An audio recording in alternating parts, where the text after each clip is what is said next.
Hello and welcome to another splendiferous episode of Wahapa, the show where it's time to talk about Duke. So yeah, let's skip the pleasantries and the foreplay and get straight to the rough ride that was the 15-year development cycle of the most infamous first-person shooter of, scratch that, the most infamous game of all time. So before we ram our fists deep into the never-ending dark hole that is 3D Realms, engine switches, and George Broussard, let's take you back to the turbulent and raucous time period of 1991. Duke Nukem hits the PC scene in June, and it's a fine run-and-gun platformer. Sells pretty good. It stars a muscular blonde hero, and it was published by Apogee. 1993 sees the release of Duke Nukem 2 and is a better game in pretty much every respect. A pleasant little history lesson there about an up-and-coming franchise, and Wow! It's 1996, biatch! Duke Nukem 3 explodes all over your mom and revolutionizes the world! Strippers, pig cops, urinals, jetpacks, holonukes. What's a holoduke? Who cares? So yeah, to say that the transition to a 3D FPS was a good move for the franchise would be an under-fucking statement. Jokes aside, the build engine did make people turn their heads from their Dooms or their Heretics, as it presented almost limitless interaction with the game world. This engine was marvelously robust in that it let players freely look around the environment, jump to their heart's content, experience lots of in-game scripted sequences, and it also didn't hurt that the crude sense of humor, unique weapons, and dynamic maps all contributed to Duke 3D's popularity. So much so that in the late 90s, Duke was everywhere. Multiple spin-off games, total conversions, action figures. Mr. Nukem was actually in vogue for a little while. As for what type of character he is, well, he's basically... I have come here to chew bubblegum and kick ass. And I'm all out of bubblegum. Hail to the king, baby. So yeah, now you know everything there is about Duke Nukem. Another name that was in vogue was George Broussard, who worked as a designer on Duke 2 and had climbed up to a producer role in the franchise within 3D Realms. Now, despite a crazy amount of ports on the N64, the Saturn, the Gamecom, and the spin-offs like Zero Hour or Land of the Babes, none of these were actually full-fledged sequels to Duke 3D. So while third parties were busy over here handling Duke Mania, 3D Realms started kicking around ideas for what to do for a follow-up. So, in 1997, the company officially announced the next adventure for Mr. Nukem would be dubbed Duke Nukem Forever, an already outdated reference to the third Batman movie that released 2 years prior. DNF was originally going to run on the Quake engine, since id was licensing it out to third parties in and around that time frame. This is funny if you played Duke 3D, as one of the levels had you destroying a building similar to id's Texas-based headquarters before Duke calmly uttered, I ain't afraid of no Quake. "Don't want this!"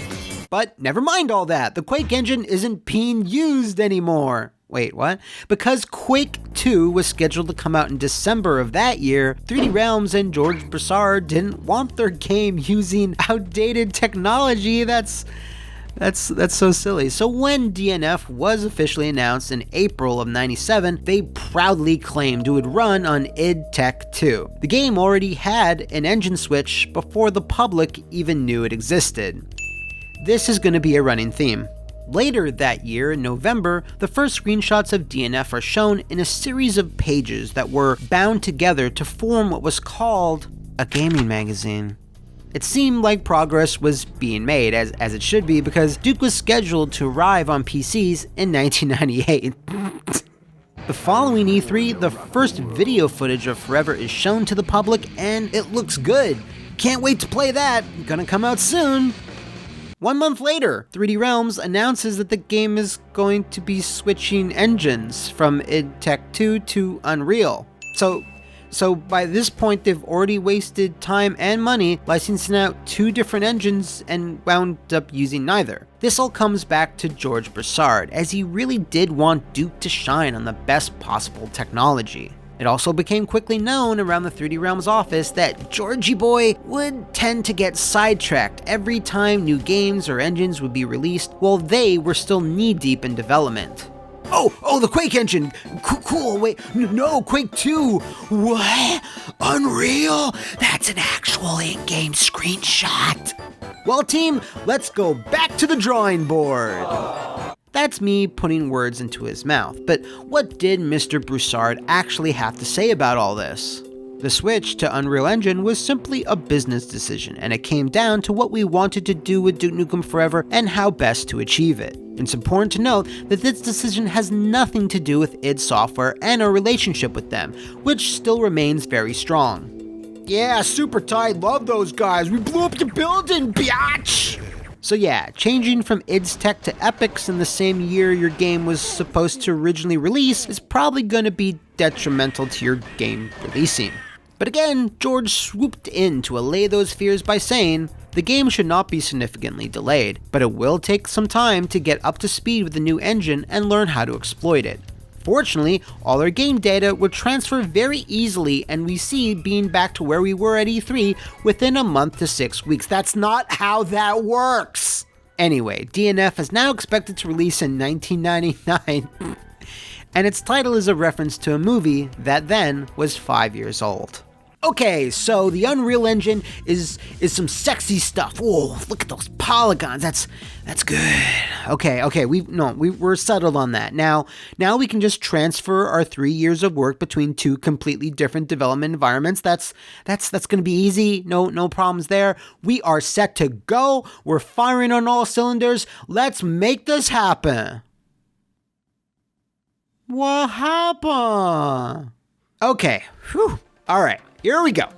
So, 3D Realms issues absolutely no updates for the majority of 1999 until November, where PC Gamer again featured Duke on the cover with the "Miss Me?" tagline. Yes, we missed you, you son of a bitch! What happened to that whole 6 weeks jazz? At the very least, the screenshots looked good, even sorta cutting edge. Still though, I have a sneaking suspicion it might run into further trouble down the line. Also, there is no longer anything approaching a release date anymore, as their last target of 1999 was, no longer realistic. 1 month later, DNF's publisher GT Interactive is purchased by Infogrames. Yeah, nobody really cares that much. 5 months later, the gathering of developers, the group that was comprised of a number of companies, 3D Realms included, is purchased by Take-Two. 5 months later, again, it is now August 2000. The Duke Nukem IP and the Forever publishing rights are then sold from Infogrames to a combination of 3D Realms and Take-Two, with Take-Two getting the back catalog of older Duke titles as well as a stake in future projects. It's a little messy here, and spoilers, it's gonna get messier. See, Take-Two and 3D Realms, Take-Two and George Broussard never really got along, and this is one of the main factors the rest of the game's development history was a little rocky. For those still trying to keep track, all of 2000 went without any significant updates on the game itself, but that would finally change at E3 2001.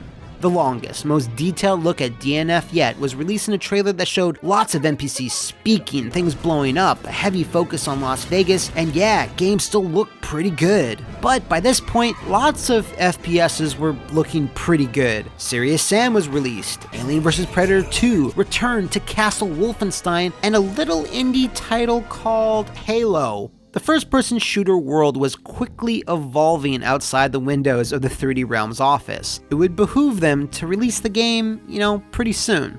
2 years later. It's now 2003. No new media has been released for the game since that 2001 E3, so Take-Two CEO Jeffrey Lapin, let it be known that DNF would again not make any sort of release date that year. He also felt it necessary to add that he was writing off $5.5 million from Take-Two's earnings to cover the fact the game would miss that release window. You've awoken the beast! Rising from his 2-year Odin sleep, George Broussard actually said in a statement, Take-Two needs to shut the fuck up. We don't want Take-Two saying stupid-ass things in public for the sole reason of helping out their stock. It's our time and our money that we are spending on the game. So either we're absolutely stupid and clueless, or we believe in what we are working on. That's an actual quote that was said by someone who worked for $1 million company.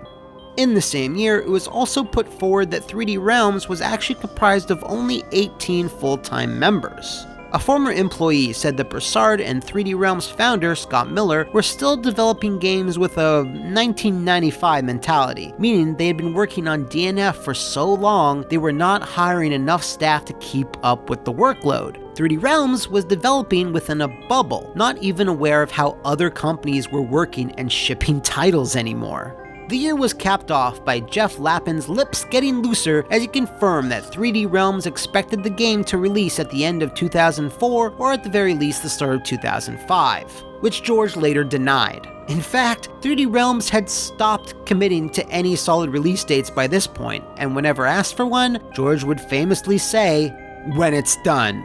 January 2006. The HD era of gaming was upon us, and in an interview, Broussard bursts out of another 3-year George sleep to say, "We're just basically pulling it all together and trying to make it fun." Jeff Lappin speaks up once more, saying that they negotiated a new clause in the Duke Nukem Forever deal, saying that if 3D Realms somehow managed to ship the game before December 29th of that year, there would be a $500,000 completion bonus. George stomped and hollered and said there would be no plans to release the game that year, and that they didn't request or want any sort of bonus. And finally, that they would never ship a game early. Now, while the cheek of that statement is still stunning you, let us back up just a bit. You know who might want that completion bonus? The 3D Realms employees, the ones in the trenches. For many of them, at that point, DNF was the only game they had ever worked on, so their resumes were, a little light. Very few of them had experience in different genres or were familiar with other development skills and tool sets, limiting their future hiring potential. Also, 3D Realms didn't pay them much. In fact, it was below the industry standard. Their business model was to keep weekly wages low and instead offer profit share when the games came out. Sounds good on paper, but when your game has been in development for 9 years, then not a lot of profit is being shared by not a lot of people. So why even stay? Therefore, in early 2007, the 10-year anniversary of DNF being announced, a mass exodus of employees rocked the company, although exact numbers are not known. The game was still not done and people just had to move on because that promise of profit share upon the game's success was looking farther and farther away. This was the first big wake-up call for George Broussard. He and 3D Realms CEO Scott Miller were in fact paying for most of the development themselves, but that money was drying up. They realized they needed to cross that invisible finish line, wherever it was. So they hired a fresh batch of employees and soldiered on. December 2007, a short teaser of the game is released. Remember this one? The one that doesn't show any gameplay? This was the first publicly released footage of DNF since E3 2001, 6 years ago. Now, despite the minimalist approach of the trailer, apparently a lot of progress had been made that year, which was mostly due to the hiring of one Brian Hook, who nestled into a project lead position and answered only to George. Even more importantly, however, he knew when to not answer George. It was reported that Brian was the first project lead that could successfully rebuff George's requests for tweaks and changes, and would deny them if he felt it would slow the game down. 2008. This was just about the time where Broussard and Scott Miller's relationship started to fracture. While 3D Realms had always been flush with cash from the late 90s, Scott trusted George would get it all done eventually, but didn't think it would take 11 years to do so. Despite the short-lived Jace Hall show getting a shaky cam look at actual gameplay, it didn't do much to reinvigorate interest in the game in general. They needed to speak to Take-Two and ask for additional funding if they wanted to finish the project. And by 2008, they actually weren't far off. For real, the game was pretty cohesive now. This, however, due to the bad blood that already existed between the two companies, was something neither of them were really looking forward to. Still though, they sucked it up and asked for $6 million to complete Duke Nukem Forever. While the details of this meeting are not directly documented, George and Scott alleged that Take-Two initially agreed, but then later lowballed them with a $2.5 million offer instead. Take-Two said that wasn't accurate and maintained they offered that 2.5 number up front and another 2.5 upon completion. George just rejected this offer, just straight up, and said he was shutting down full-time development in early 2009, which by all accounts was probably just a bluff that didn't pan out. For the next year, an ugly legal battle ensued. He said, she said bullshit was uttered, and both companies finally just threw up their hands in 2010 and dismissed the entire thing outright.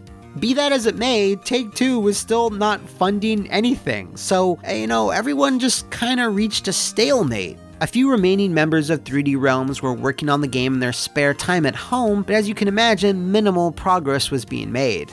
These few developers eventually decided to form Triptych Games and rented a small office space in a larger building in Frisco, Texas, which just so happened to also be the home of Gearbox Software.